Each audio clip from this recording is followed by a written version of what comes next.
से मामला है। चलो ये आप करा दो, आप दे दियो, ये आज आप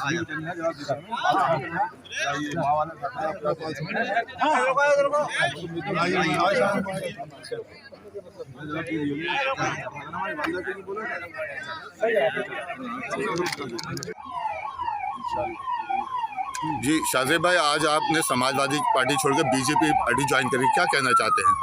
देखो भाई, दरअसल मैं जिस दल में था उस दल में भी 30-35 साल रहा और आज भारतीय जनता पार्टी की नीति से प्रभावित होकर भारत के ऊर्जावान प्रधानमंत्री श्री नरेंद्र मोदी जी और उत्तर प्रदेश के ओजस्वी मुख्यमंत्री जी के योजनाओं को देखते हुए उनकी पॉलिसियों को देखते हुए जो उन्होंने जनता के साथ बिना भेदभाव के हम आज तक जो सोच रहे थे यहाँ बिल्कुल उसका उल्टा था। इसलिए मेरी जिम्मेदारी बनती थी कि विकास की इस रफ्तार में, परिवर्तन की इस दौर में मुझे विकास के साथ जाना चाहिए और मेरे इसलिए जाना चाहिए कि मेरे जाने से रामपुर की भलाई होगी, रामपुर की तरक्की होगी। और मैं आपको ये भरोसा दिलाता हूँ कि आकाश हनीस भैया जी इतने वोटों से जीतेंगे, ये भी अपने आप में ऐतिहासिक है। और मैं आप सब लोगों को यकीन दिलाना चाहता हूँ कि मैं जितनी मजबूती के साथ और जितनी ताकत के साथ और जितनी वफादारी के साथ और जितनी मेहनत के साथ मैं दूसरे दल में था, आज से भारतीय जनता पार्टी में और हनी भाई के साथ हूँ। और मैं आपको ये यकीन दिलाता हूँ कभी आपको मेरी वजह से शर्मिंदगी नहीं होगी, कभी आपको नीचा देखना नहीं पड़ेगा और कभी आपको इस फैसले पर कोई पछतावा नहीं। अच्छा, आजम खान के आप बहुत करीबी रहे, बड़े दुख में उनका साथ दिया, हर वक्त साथ दिया, क्या ऐसी वजह रही कि उनका इस वक्त साथ छोड़ के? इस वक्त की बात नहीं होती है राजनीति में। राजनीति में जब जैसा वक्त हो। और मैं आपको बता दूं, मैं जिस दल में था मैंने अपने जवानी के 30 से 35 साल उस दल को दिए।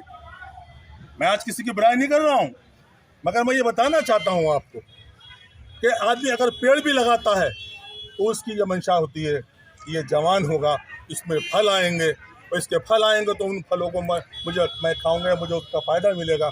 मगर यहाँ ऐसा हुआ कि जब फल आने का वक्त आया और फल आने लगे तो उन फलों को उन्हीं लोगों को दोबारा खिलाने की कोशिश की जा रही है जो एक बार वो खा चुके हैं। तो हमारा इसका क्या औचित्य रह गया? हमारा नंबर कब आएगा?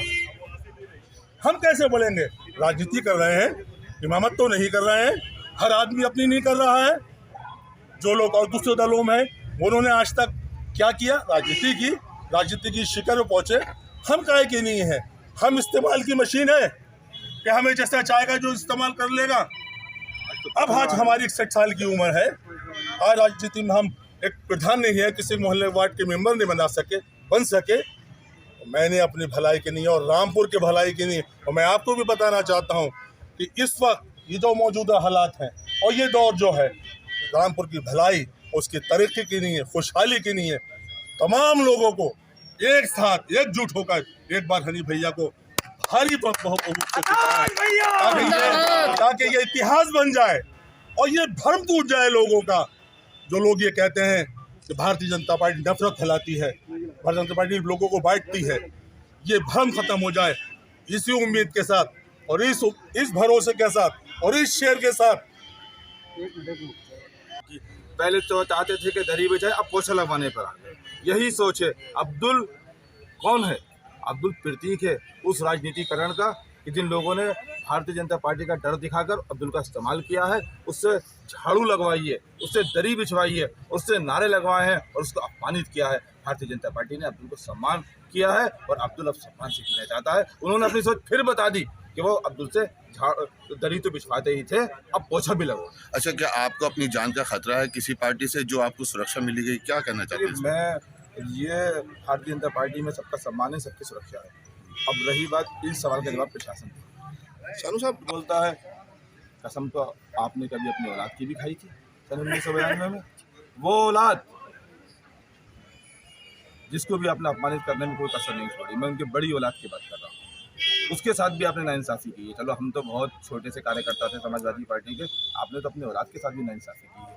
और मैं उनसे कहना चाहूँगा, राजनीति के तरीके से होती है, हल्की बात नहीं करें। हमने अभी तक उनके बारे में कोई हल्की बात नहीं की है। कभी वो कहा करते थे कि अगर सवाल गलत हो तो जवाब गलत होता है। फिर मैं उनसे ही कहना चाहूँगा कि गलत सवाल नहीं करें, गलत जवाब मिलेगा। दूसरी बात, अगर उनके मुंह में ज़बान है तो ज़बान इस अब्दुल के मुंह में भी।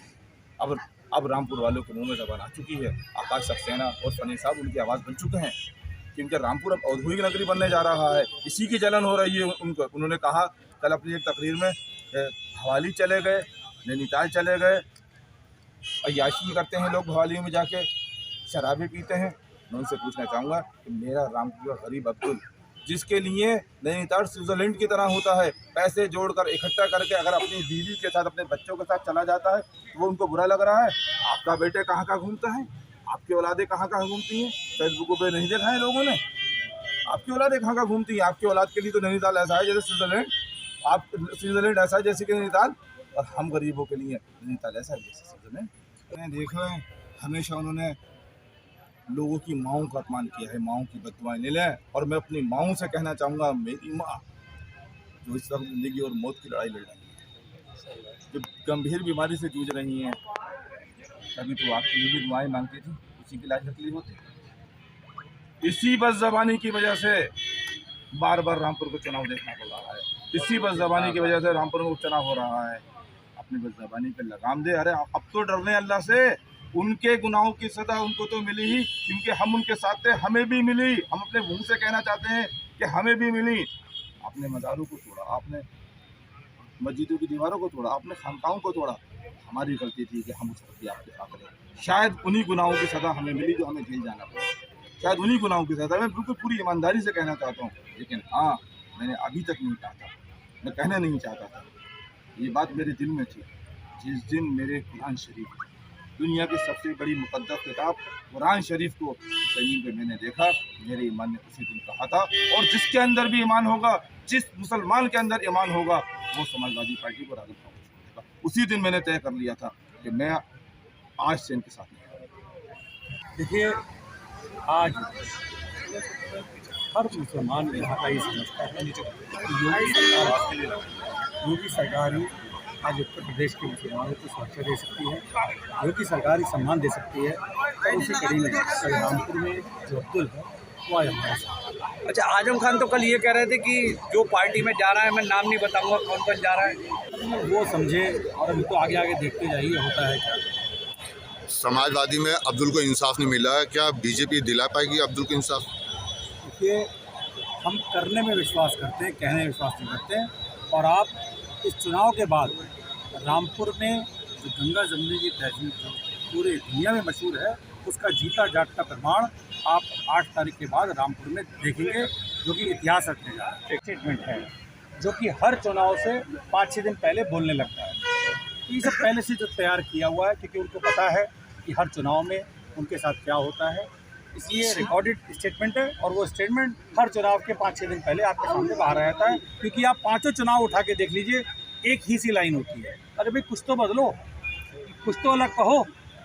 आजम खान के यहाँ जो अंधेरा है, अंधेरी रात जो थी, वो अब छटने को है। और 5 तारीख को रामपुर में नया सवेरा आने को है। हिंदू और मुसलमान के मिलन से हमारे रामपुर में इतिहास रखने हैं। जावेद भाई जब